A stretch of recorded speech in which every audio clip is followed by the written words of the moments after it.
In a big switch as the election approaches, industrial northern states are rallying to Trump, even as his gains in the South are eroding somewhat.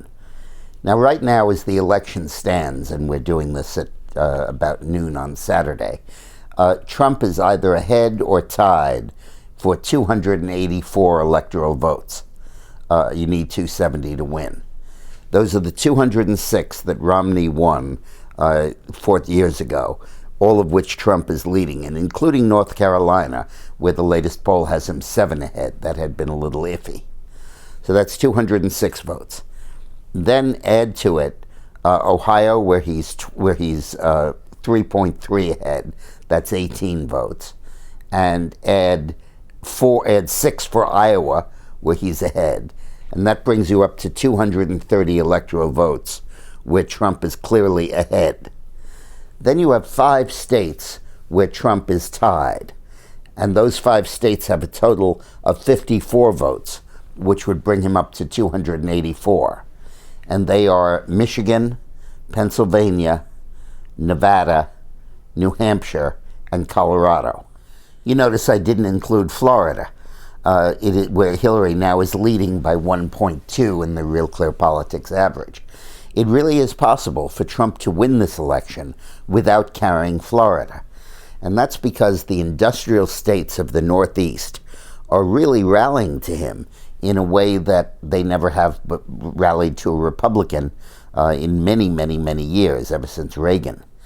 And this could portend major changes for the Republican Party's future and for the Democratic Party's future. Because the downscale, blue-collar, white, high school-educated vote is now moving in Trump's direction. Normally, that vote breaks at the end for the Democrats. And instead of it breaking for the Democrats, it's now breaking in Trump's favor. And since those voters tend to make their decisions very late in the process, it's animating a very crucial Trump surge. Shockingly, Trump is tied in Pennsylvania, and according to at least one poll, is tied in Michigan as well. And there's a private poll that puts Trump 3 ahead in Michigan. Symptomatic of how Trump is doing is that Hillary has scheduled an event for the weekend in Detroit. Unheard of for a Democrat to have to campaign in Detroit on the eve of the election, or in Michigan.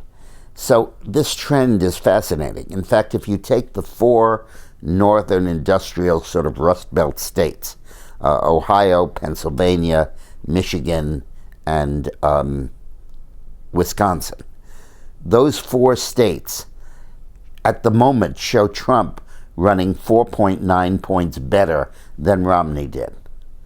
On the other hand, if you take 4 southern states, North Carolina, Virginia, Georgia, and Florida, Trump is running 2.9 points worse than Romney did in those states.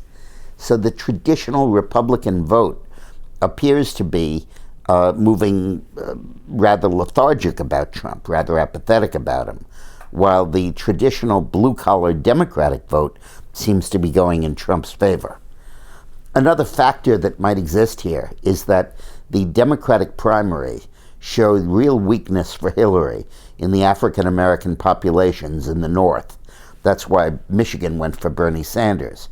But in the South, it showed virtually solid black support for Hillary. She won all of those states on Super Tuesday.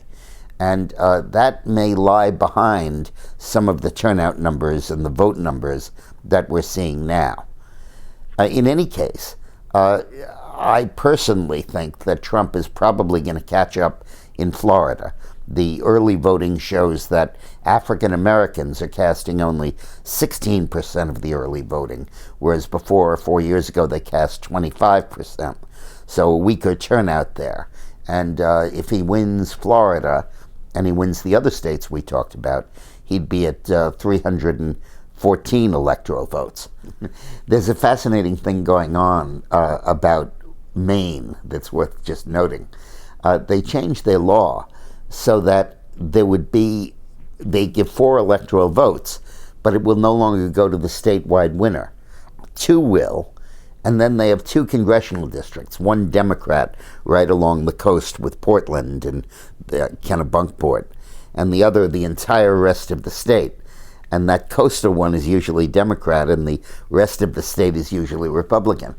And it looks like Trump may pick up one electoral vote out of Maine, which could be very important because there are some models that have him at 269 electoral votes, and that could be the 270th. So I'm going to be doing videos throughout the weekend and Monday as ideas come. And in addition, on election night, I'm going to be doing videos very frequently as the results are coming in. We won't make them lunches because we'll have lunch alert and then dinner alert and then late night snack alert, and you could gain too much weight. Thanks for watching.